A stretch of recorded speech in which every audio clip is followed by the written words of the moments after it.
You're listening to Amazing Radio. This is Amazing Afternoons. Delighted to say that we are talking to, once again, Oscar Lang about his new record. He's on the line. Oscar, how you doing? Hello, hello.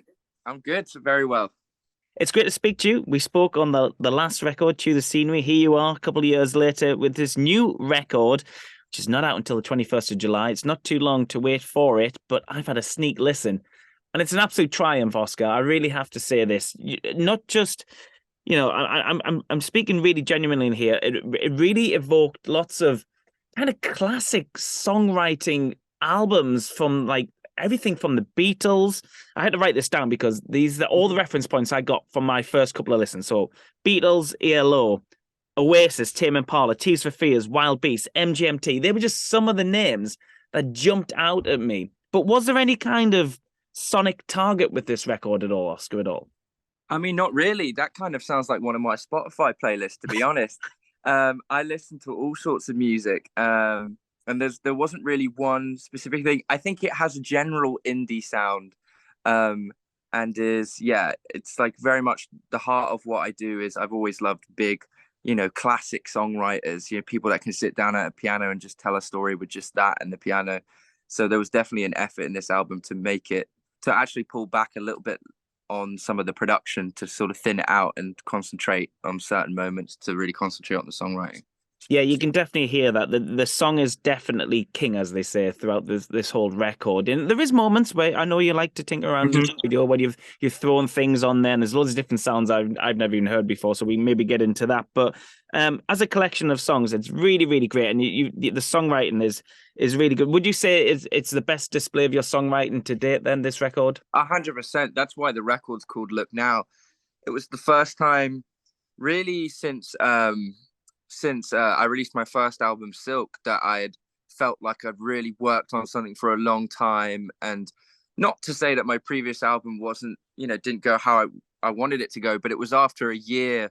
I'd written 3 EPs and then did an album in 1 year. So by the time I got around to that album, I'd almost gotten into a kind of routine with the studio and layering things and just kept adding stuff until it felt like I couldn't add any more. And now with this one, it was very much going in and pick and choosing what's best for the record. Yeah, so what was the process then, nailing it down? I'd imagine you had the tracks, either just on piano, and then you went to a certain studio and a certain person? It was a really long process, actually, recording the record. I recorded it with my co-producer and co-writer Rich Turvey, who's done the previous EPs and album. But this time, instead of going into a big studio, he was in a spare room at a studio. He was in between places and had this temporary setup. But it meant that everything was in this room all ready to set up and ready to go, which is kind of different from a studio. You kind of have to set things up and get it ready to record. So it was almost like the real version of what I love doing and started doing and learned how to do, which is like bedroom producing. I hop from instrument to instrument, but inside the computer. But we had that in real life. So it was really nice to be able to jump on the drums and then run over to the bass and, layer things up that way. Yeah, and I know you're a multi-instrumentalist, and there's loads of amazing instrumentation on this record. I think what really makes this record for me is I think your vocals are as good as they've ever been. I think the drums sound sick. Obviously, the piano's leading a lot of the songs on this record as well, but the strings as well throughout. I mean, how did you go about getting the strings on this record? Oh my God, it was kind of a dream come true, really. We got a wonderful composer called Owen Pallett to compose the strings. Who's a musician in his own right, with his own records. Yeah, he was just incredible and did one of my favorite soundtracks ever for a movie called Her. And I'll often listen to that soundtrack just like as casual listening. So when I first, zoomed in to had a call with Owen, I had a big fanboy moment and I sort of went off and was like, I love your music so much. So to have him do the strings all over the record was really such a privilege. And I'm so thankful to him for bringing some of those songs to life and nailing, what I said. I think for Song About Me, I said I wanted the end to feel a bit vervy. And he like completely nailed it, like perfect kind of bittersweet symphony vibes. Yeah, it's kind of epic in places, and I think it's because of the drama of the strings and the texture you've got on there. Hmm. It really really is a brilliant record. You should be so proud of it. How Thank long have you. you had it in the vault then? I mean, how long has it been ready to go? Has it just been finished recently? So it's kind of been ready to go since I'd say January this year. I mean, we kind of finished the bulk of it in June last year, and then obviously strings takes a while, and slowly building up. And there was a few things that I would add here and there, but it was a lot of the songs. The record started out completely different. It started out in a place where I thought it was going to be a lot more indie pop and disco-y. Hmm. And actually, my single I released last year, "Never Been to LA," was originally one of the tracks off the album. Um, but we decided that, I went through a breakup in January last year, and immediately I didn't want to write disco fun indie pop songs anymore. I wanted to write ballads, and I returned to the piano, and I hadn't done that in a while. And I was playing guitar for a few years and wanted to do that thing. But really, it's kind of come full circle, and returning to piano is really nice. Oh, it's amazing. It's a really, really great record. And even the singles we've had so far, I think they give a good balance of what's on there as well. You've shown a good depth of sound on the singles. And you've also announced these live dates as well in August. You must be really looking forward to taking it out on the road. And if you could just tell us what the live show's going to look like.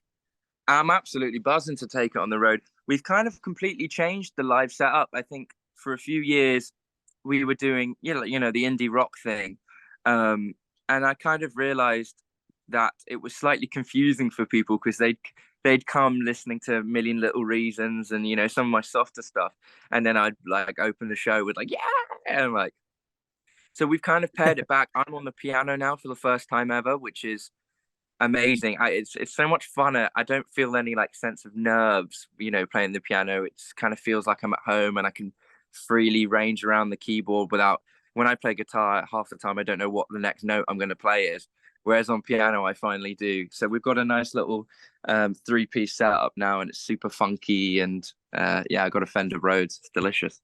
Oh, that sounds amazing. And you get to sit down for the gig as well. Yeah, yes, I do. That's amazing. That's amazing. Apart from the record and the tour, have you been busy collaborating or writing or producing anyone recently? Have you got anything in the, coming up which you're excited about? I'm always, doing writing and producing. That's actually a lot, most of what I do a lot of the time. I've just produced my friend Molly Payton, who is on the record on the last song. We've just finished doing her album, her debut album. So that'll be coming out, I imagine, at some point later this year or maybe start next year. But that was super exciting to work on a project with a long time best mate. And finally, also, I'd never produced a whole album. I've done EPs and stuff Yeah. before, but first time I did, whatever it is, 11, 12 tracks, all Mhm. produced by me. So super excited for that to come out. Yeah, and is that something you're looking forward to getting stuck back into as well after the kind of hyperball of the album? Or are Yeah, I you mean, looking I'm forward doing to? it all the time, really. Yeah, It's like yeah. it's a bit of a mix of both. I just recently did a couple of sessions with a girl called Holland Ford as well, who's an extremely talented jazz musician, Hmm. writes beautiful ballads. So I'm doing it all the time, and yeah, we'll continue to. Oh, it's wonderful. It sounds like you're in a really great place, Oscar. And I'll be telling loads of people to check this record out because I think it deserves everyone's attention. I think it really will Thank appeal. you. Yeah, I think it'll appeal to like, your casual kind of people who dip in and out of music, who maybe buy a CD in Tesco or whatever. But it'll also appeal to the musos because there's so many great reference points in there. I just think this will appeal across the board, I think, and I'll be telling people to check it out. I think, well, thank you very much. And I think it's quite funny because there are little couple muso moments in there. I'm sort of a bit of a secret muso. I know nothing about music theory or I can't read music, but I do love an occasional like random 5/4, the time signature, just some random muso stuff. So there's a couple moments of that thrown in there with some polyrhythms and different time signatures for the musos.